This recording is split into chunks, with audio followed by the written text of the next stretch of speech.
para la industria hay que estar en alguna industria puntera. Si eso no se trata, es muy difícil.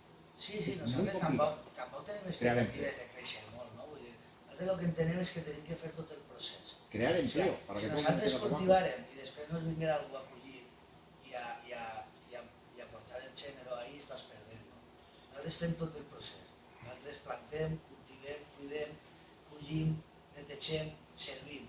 Tot el procés ho fem nosaltres.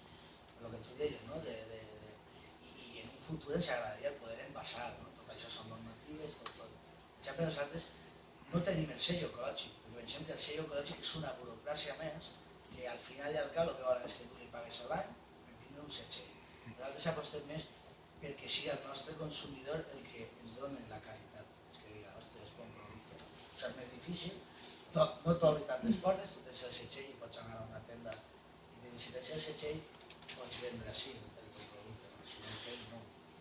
És difícil, però també per consciència ho fem. El que tu dius és veritat.